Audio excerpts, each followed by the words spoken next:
and welcome to my podcast. My name is Nayeli Lopez, and today I will be interviewing Ms. Cantu, an administrative assistant at an IDEA district school. How did your school initially go about handling COVID 19? Was the school as cautious compared to schools in Humble or Houston? My school is located in South Texas, approximately 15 minutes from the Mexico border at Rio Bravo and Donna, Texas. Our school initially started virtual learning in March of 2020 and reopened optionally in October 2020. I believe all schools in the state of Texas have the proper precautions in keeping our staff and students safe and secure by following the state guidelines that were required by the governor. What precautions were necessary to ensure safety amongst the students and staff?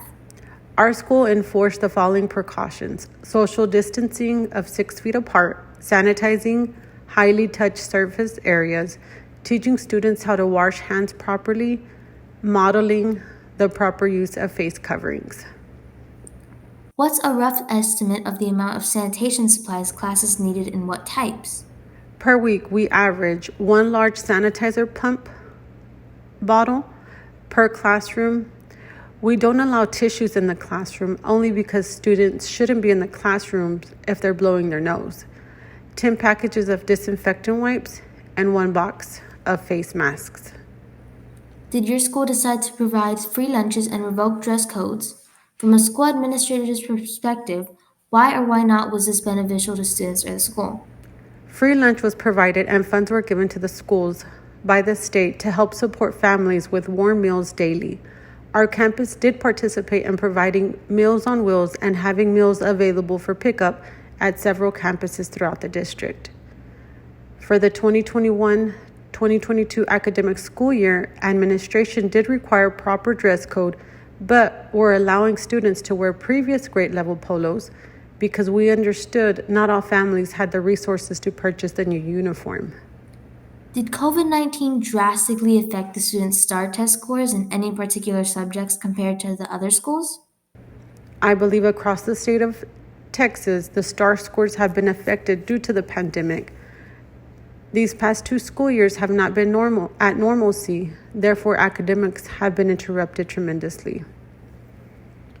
Was your school or district in any way financially prepared for this, or did COVID 19 cause a financial burden? COVID did cause a financial burden in some areas, but the state has done its part and has provided additional COVID relief funds. How did the school or district react if a staff member or student received COVID 19?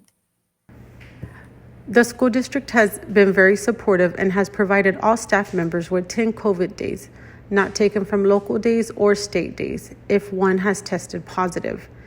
They do require the minimum of 10 days to quarantine and return only if they receive a negative test. In addition, we advise the families of staff members that have been in close contact, including students, with the infected individual to quarantine themselves if they desire, which is optional. Well, that's all the time we have for today. Thank you again to Ms. Cantu for this interview and providing us with all this information. And thank you for watching my podcast. Have a good day.